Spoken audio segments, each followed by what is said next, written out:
Hello students, स्वागत है आपका फिर से मेरे YouTube चैनल पर जिसका नाम है वेदांती मैम कॉन्सेप्ट लैब, जहां आप इंजीनियरिंग फिज़िक्स बहुत ही इजी और कॉन्सेप्ट बेस्ड तरीके से पढ़ेंगे। पहले हमने जो वीडियो बनाया था उसमें हमने वेव एंड पार्टिकल ड्यूअलिटी के बारे में पढ़ा। अब हम इस यूनिट का नेक्स्ट टॉपिक करने जा रहे हैं जो है लीयूस डी ब्रॉगली हाइपोथेसिस, या फिर कह सकते हैं मैटर वेव, या कह सकते हैं डी ब्रॉगली वेवलेंथ। इस पे क्वेश्चन मेनली तो ऐसा ही आता है कि explain de Broglie wavelength, explain D Broglie hypothesis. De Broglie के सिद्धांत से आप क्या समझते हो, उन्होंने क्या बताया। तो देखिए, पिछली बार हमने पढ़ा था लाइट का दोहरा व्यवहार कि वो पार्टिकल की तरह भी बिहेव कर रही और वेव की तरह भी।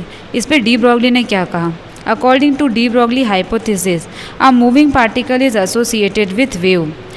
डी ब्रॉगली की हाइपोथेसिस यानी सिद्धांत के अनुसार जो मूविंग पार्टिकल होता है ना, वो हमेशा किसके साथ जुड़ा रहता है, वेव के साथ, which is known as de Broglie wave. और इस वेव को उन्होंने क्या नाम दिया, डी ब्रॉगली वेव। देखिए, माना कि एक पार्टिकल है जो मूव कर रहा है, तो अकॉर्डिंग टू डी ब्रॉगली कि मूविंग पार्टिकल है ना किससे साथ एसोसिएट करेगा, वेव के साथ। तो अगर कोई लाइट पार्टिकल है तो साथ में किसको लेके चलेगी, वेव को लेके चलेगी। De Broglie derive expression for wavelength of matter wave. De Broglie ने इस मैटर वेव की वेवलेंथ के लिए एक एक्सप्रेशन को डिराइव करा। अकॉर्डिंग उन्होंने दो थ्योरी को लेके चला इस एक्सप्रेशन के लिए, प्लांक थ्योरी और आइंस्टाइन थ्योरी। प्लांक के अकॉर्डिंग जो आपका ई होता है, एनर्जी होती है, वो एच न्यू के बराबर होती है, और आइंस्टाइन के अनुसार जो ई होता है वो एम सी स्क्वेयर के बराबर होता है। यहाँ मैं बता देती हूँ, एम किसको बता रहा है, मास को, सी बता रहा है वेलोसिटी ऑफ लाइट को, और ई आपकी एनर्जी है। अब आइंस्टाइन ने इस इक्वेशन 1 इक्वेशन 2 को एक दूसरे के बराबर में रखा, तो m c square is equal to h nu हो जाएगा।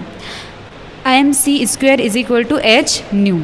अब क्लास, ये जो आपका न्यू है वो बराबर होता है सी अपॉन लैम्डा के। किसके बराबर होता है, सी अपॉन लैम्डा के। तो अब हम क्या कर सकते हैं, इस न्यू की जगह सी अपॉन लैम्डा लिख सकते हैं। तो हमने लिख दिया nu is equal to c upon lambda था, तो हमने न्यू को हटा के लिख दिया सी अपॉन लैम्डा। इस सी यहाँ भी है, सी यहाँ भी, तो इस सी से इसका स्क्वायर कट हो जाएगा, तो बचेगा m C is equal to H upon lambda. दोनों को बराबर में रखा, न्यू की जगह लिख दिया सी अपॉन लैम्डा। यहाँ भी सी है, यहाँ भी सी है, कैंसिल कर देते, तो अब बचा क्या, M C is equal to H upon lambda. अब हमने निकालना क्या है, वेव लेंथ का एक्सप्रेशन डिराइव कर रहे हैं, तो वेव लेंथ को मेन मान लेते हैं और ये हो जाएगा h upon m c. M c कहाँ जाएगा, नीचे, और लैम्डा आ जाएगा ऊपर। अब देखिए क्लास, यहाँ पे आप चाहें तो अपना डेरिवेशन कंप्लीट कर सकते हैं, क्योंकि lambda is equal to H upon m c लिखा जाता है, लेकिन कभी कभी सी की जगह वी यूज़ करा जाता है, क्योंकि सी और वी दोनों क्या है, वेलोसिटी है।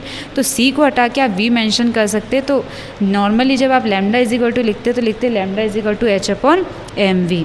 यहाँ एम वी किसके बराबर है, एम वी बराबर है इस क्लास मोमेंटम के। किसके बराबर है, मोमेंटम के। तो जिसे डिनोट करते हैं पी से, तो लिख सकते हैं lambda is equal to H upon p. तो ये है आपका डी ब्रॉगली हाइपोथेसिस या फिर मैटर वेव का एक्सप्रेशन, जिसमें हमने देखा कि वेवलेंथ को कैसे डिराइव करते हैं। तो क्लास, एक सिंपल सा टॉपिक है, लेकिन क्वेश्चन आपके इंजीनियरिंग फिजिक्स या डिप्लोमा के पेपर में ज़रूर आता है। Explain Lewis D Broglie hypothesis, de Broglie wavelength को समझाइए। तो आपको कुछ नहीं करना है, सिंपल सा डेरिवेशन है, सिंपल सी टॉपिक है। इन नोट्स को आप अपने नोट्स में इंक्लूड कर लीजिए, चाहे तो आप इसका स्क्रीनशॉट ले सकते हैं, आपको जैसा ठीक लगे।